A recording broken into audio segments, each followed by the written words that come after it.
So, I don't know what's cooler, this van or the fact this guy has this type of keychain for a van. Remove before flight, like we're going somewhere fast. Picked up a little knick-knack, just for the holiday spirit. It's December 5th. It's the leg lamp, and it's an Astro van. Woo-hoo-hoo-hoo.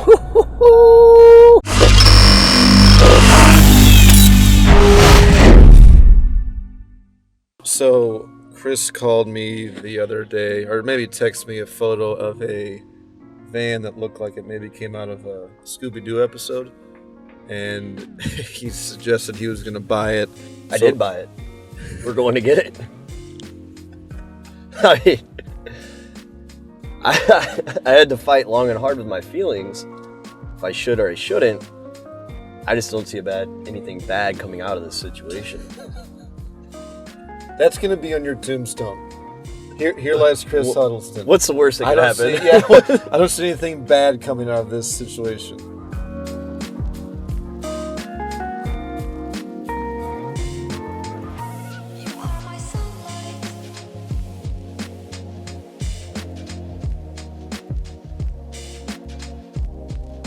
I like oddball things. I like weird things. I have an affinity. When I see a vehicle from like the late 80s to early mid 90s and it's in phenomenal shape, it excites me in a weird way. I can't explain it. Yep. It excites me more so than seeing, for example, we had that SVJ Roadster Lambo in a couple weeks ago. I get just as excited about a 1988 van. You know, the 80s and going into the 90s, that's when the technology on cars really started to ramp up. This is a pretty simple vehicle that we're going to get. It's very simple, but that era of cars was really the start of a lot of technology, digital dashes and things starting to get integrated into these vehicles, heads-up displays, things like that. So I think there's a preconceived notion that, at least in the world, on our social media and how we put ourselves out there as a business and as myself, that I'm just this guy that likes the newest, nicest, fastest, shiniest things, and it's absolutely just probably polar opposite. Oh, there it is. There it is. There she I is. hope he's not upset. We're a little bit late, but that's okay. Look at that cool truck behind it too. Yeah, that's one. He wants to bring that up to the shop to have polished, maybe. I gave him the price. Look at that van. God, even the color is just... It's just gorgeous. perfect. The wheels and tire combo. Ugh. Here it is. Here it is. What's up, Marty? Hey, what's going on, man? Today's the day. Good morning, man. Morning. That's Danny. Hey, Danny, how you doing? So we're gonna do this? Yeah, this is it, man. What do you think? I already gave you the deposit, so I gotta take it. You had plenty of time to Had to change back your out. mind or Yeah, something if you wanted to.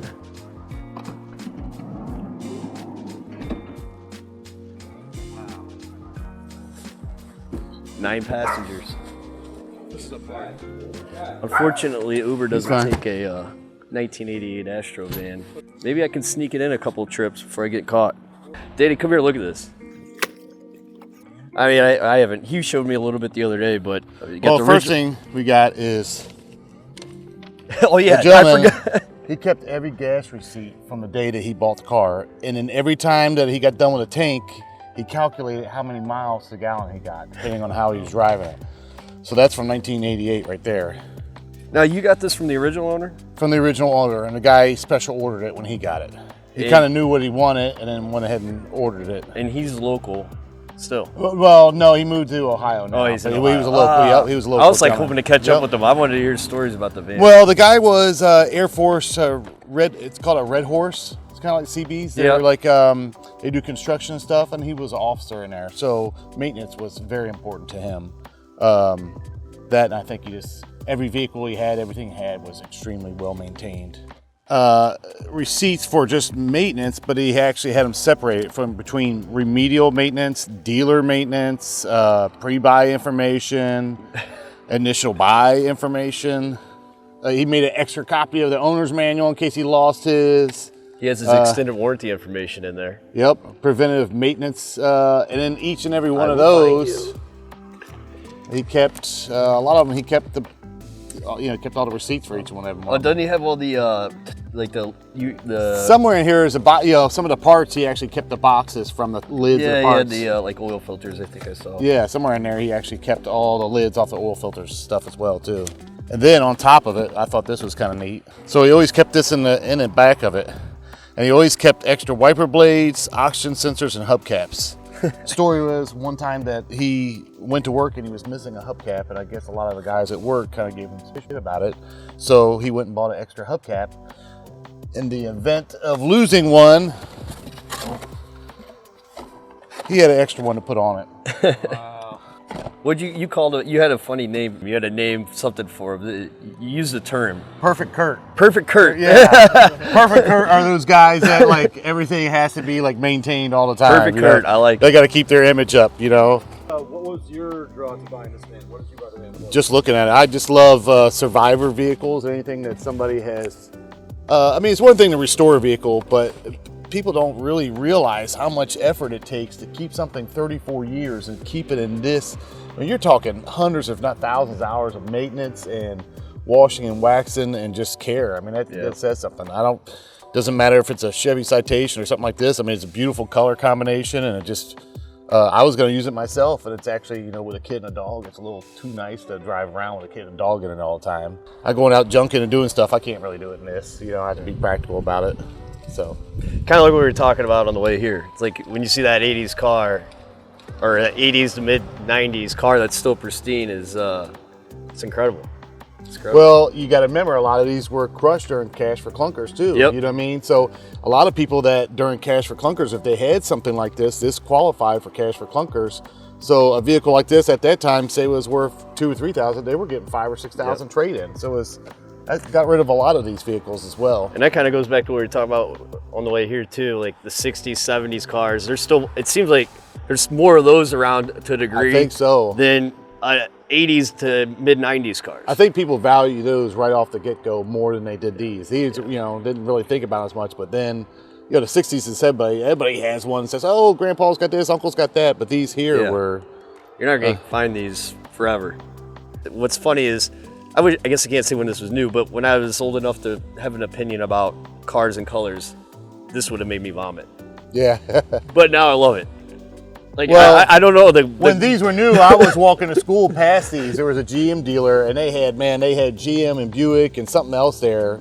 And I would go past Grand Nationals. I'd go by, they'd have vans out there. They'd have station wagons. They had all kinds of, and back then I never thought about it. We'd just stop and look at window stickers as kids. Now I'm got one in front of me here, it's like, wow. What I think sets this one though is like the wheels. I guess was that factory? That's with the LT package you could get those. And it's the same ones they actually had on, I believe it's the same ones they had on some of the S10s and S15s. Yep. The little GMC SLE package, I think it was on those.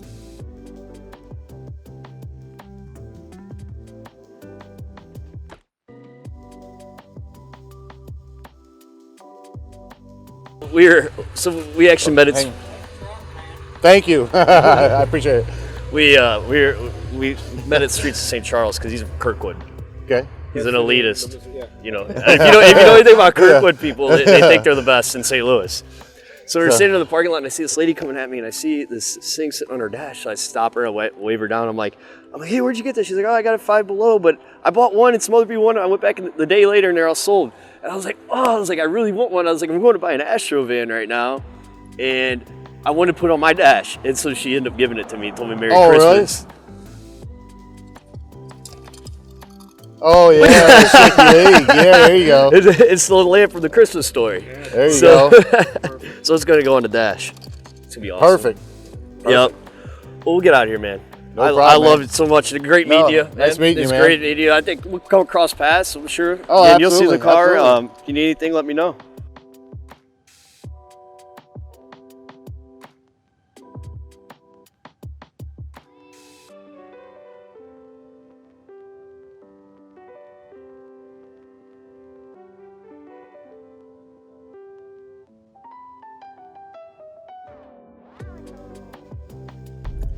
So overall, how did it?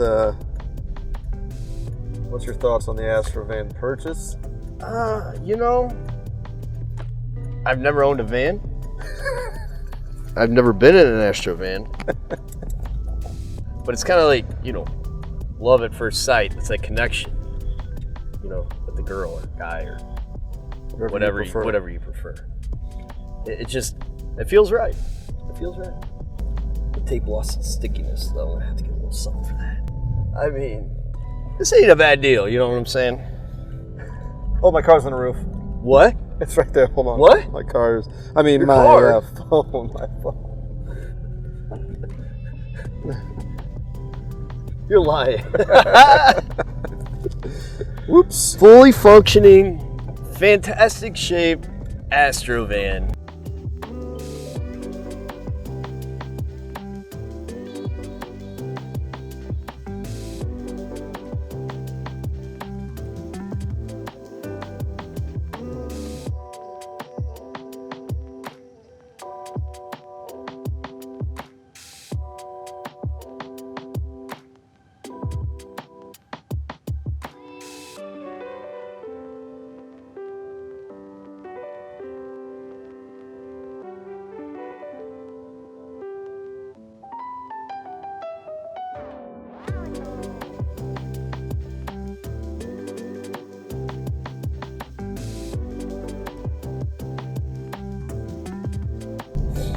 How's it drive? I mean, I've driven it the other day, you know, but I didn't have my leg lamp in here.